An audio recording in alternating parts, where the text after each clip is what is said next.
Good morning, everybody. So I was on X last night and I seen that Jack Posobiec, for those who don't know, he's apparently a former Navy intelligence officer, right? And he's a big following in America, right? And probably worldwide too, but he's close enough to the Trump administration, right? And he posted saying, wouldn't it be a shame if it came out that the Irish government are in secret negotiations to bring in thousands of Palestinians? And then a few minutes later, he posted saying, does Micheál Martin not think that I'm sourced up in Dublin too? Right? So in other words, does Micheál Martin, is he silly enough to believe that I don't have insiders or I'm not being given information from inside Micheál Martin's own cabinet or whatever, right? So that's fascinating, right? Given the context, right? So next month, one of these politicians, if not a cohort of them, are said to visit the White House. Up until now, there's been no invite extended to them, right? So if we pull back and look at what's going on in America, you have, and again, like, you can judge the surface stuff and you can read into it and pretend that you know what's going on, right? We don't. We really don't. We don't know if we're watching some psychodrama that's been orchestrated and is being enacted in order to pull people's total allegiance into some form of world government, right? We don't know. Maybe, right? But we also need to be open to the fact that we could be being led down the garden path, but also we could be there may be doors kicked out of the maze, and that might allow for us to step out of this nonsense that we're in, right? So Elon Musk set up the Doge thing, or Trump set up the Doge thing and hired Elon, the Department of Government Efficiency. And what's that said to do is to cut the budget, right? Cut government expenditure. Look at where money's been wasted. Look at where the government and the bureaucracy is just grinding to a halt out of pure inefficiency, if not design, right? Designed inefficiency. Slow everything down, right? And they've released some of the spending from the USAID, right? So US foreign aid, essentially. And hundreds of millions and billions have been spent on nothing, really, right? So the tag that they have and the receipts that they have in which they're said to have been spent on, or the intended purpose of this money, are just silly, stupid things, right? So the one that pops into my head is the $15 million for condoms for the Taliban, right? And you can look at that and go, well, they're so stupid that they're sending this money over there thinking that. More than likely, these people are not stupid. They have been in positions of power over you for most of their lives. They have accumulated wealth that far exceeds the salary that they're on, right? There's Nancy Pelosi, the Speaker of the House, and that she's worth hundreds of millions, right? She's been known for insider trading, right? There's brokers pages that follow the investments that her husband does, and they follow in line with that because he's been so efficient and he's been on the ball with the guesswork in terms of backing things or shorting things and gathering wealth based off those decisions, while his wife has been in the second, third most powerful position in America, right? So insider trading, right? Inside information. I know what's going to happen next. There's going to be war over here, so invest in this, right? This sort of thing. It's the same with Ireland, right? So you have these politicians who have been making decisions and funneling money into these nonsense things, which on paper are total nonsense, but not if that money's coming back the way, right? So if there's kickbacks. So if these politicians are lining their own pockets and developing their own wealth on pure theft, on stealing taxpayers' money and saying it's going here when it's not. It's 10% of it might go there and then the rest comes back and is divvied out amongst the thieves, right? So that's the next thing. First we learn that, yes, this money's been blown on nonsense. Next, it'll probably look like the money is going to be traced back to people. right?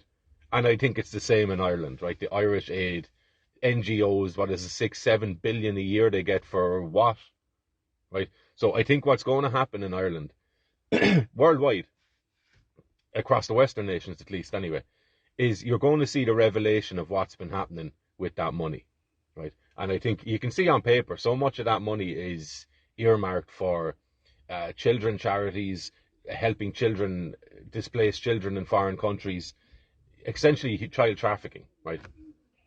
I think you're going to see that being revealed. Now, if you're these politicians who are in position and you're looking at this stuff, assuming they're guilty, right? Assuming they're guilty of darker things than have been revealed so far, you would imagine that some of them might be going making deals around now, right? Some of them might be going and grassing up other people to save their own skin, right? It doesn't make them a good person. It just means they're purely there to save their own skin.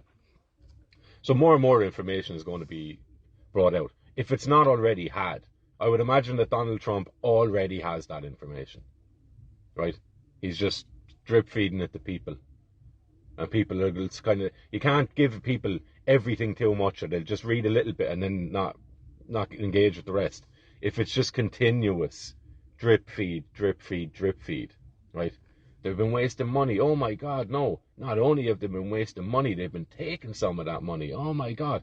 What has that money really been spent on? Children trafficking. Oh, slowly, people's anger levels will begin to rise, right? I don't think there's not going to be any avoiding of what's happening here. Assuming that this is all legitimate and it's not some trap, right? Which you have to be open to as well. But at the moment, things are moving positively, right? Which is a stupid thing to say because it's a stupid situation to be in, right? Not a stupid thing to say, but a stupid situation to be in. That it's there to be celebrated, that things are moving in such a way that puts us back to where we were 10 years ago, right? But with more awareness of what's going on, right? So Micheál Martin has been called out. He has more than likely a scheduled meeting with Donald Trump. It's nearly yearly, right? What happens there is there going to be significant pressure put on him. I'd imagine it already is. I would imagine neither of them, neither Simon Harris nor Micheál Martin, want to go to America because they're going to be dragged out in front of the public, as Trump has been doing with previous world leaders over the last few weeks. And they're going to be in front of the media and they'll have questions posed to them. And I would imagine Donald Trump is going to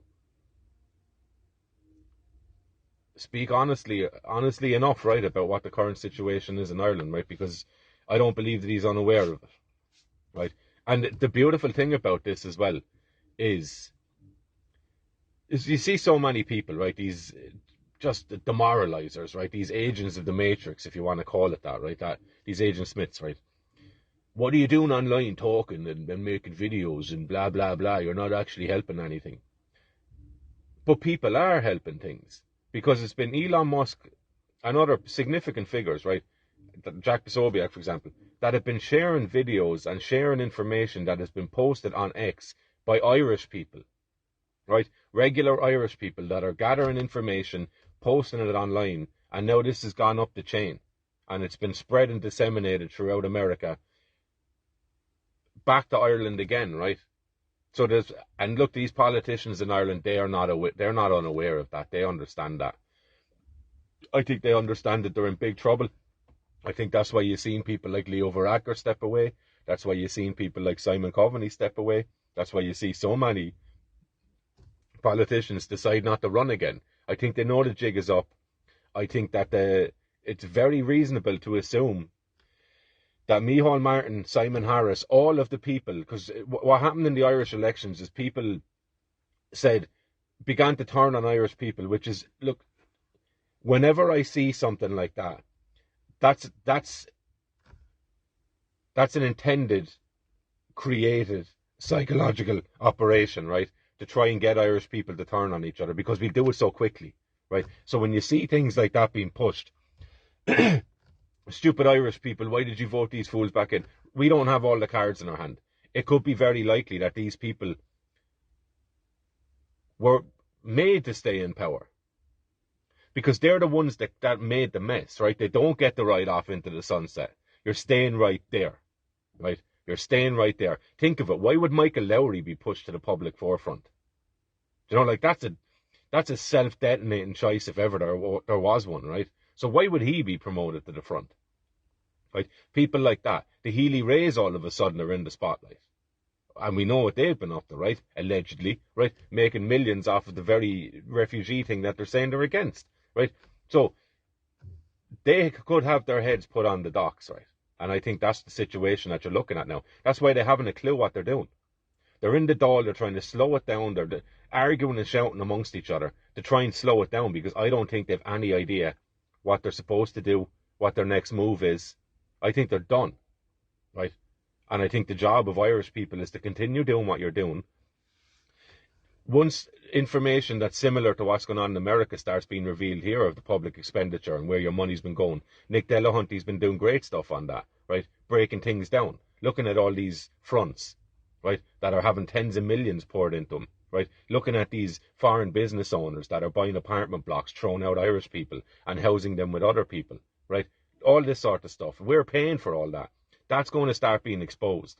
So I would suggest to Irish people, when that starts coming out, gather information factually and just say it to people. What do you think of that? Leave it with them. I'm not getting into an argument about it. What do you think of that? Are you happy spending that kind of money? Would you rather not keep that money and buy a house for your child over the distance of your working career, right? Would you not prefer that? Right? And leave it at that. And then also, community. So, look, we're all probably guilty of this, of spending time on nonsense things, right? Spending probably a little bit too much time on the online stuff, right? I think we've pushed down the road far enough where we can continue that and also start to build up our communities again, right? Because people who refuse to see these things, they're not unaware of the danger that people are in. I would suggest that the very fact they've no interest in addressing what is going on highlights the fact that they're being impacted by what's going on. They're unconsciously afraid of it, right? Because otherwise you'd just go, oh, that sounds interesting, give us a look at that. But you wouldn't if you're afraid of the answer, because you already kind of know it, right? So creating support, building networks, building communities, offering people a safety, right? You'll be all right. Like, we will look after you. We will do the best we can for each other, right? That sort of thing. That's what will mellow people and melt the freeze that they're in, right? But look, positive moves, I think you can even kind of feel it in some people that there's a lift, right? And again, we could be totally delusional. But you also need to be open to the fact that you might be lied to. Grand. You also need to be open to the fact that you might be right. Right? So I think positive things are coming. I think pressure is coming in a significant degree from on top. I think it's going to continue. And it also needs to be coming from consistently from Irish people as well. Right? Because there's going to be no avoiding this. And I suppose our job then is people that are interested in this stuff is to just break it down and just hand out little pieces. What do you think of that? 10 million here on this. Did you ask for that? Did you vote for that? That kind of thing, right? And look, you're always going to have the lost. The willingly lost. That's fine. That's their choice. Off you go. But their days are gone. Like, you know, the days of burying your head in the sand and being afraid of the truth, they're gone, right? Like, we've lived through that and we've seen where that goes, and that's not coming back. Not in this generation anyway. Maybe in the next 3 or 4, right? As it does, change is inevitable, right? These things happen. So, on your bikes and sit back and watch as well and see what unfolds. I'm fascinated by it.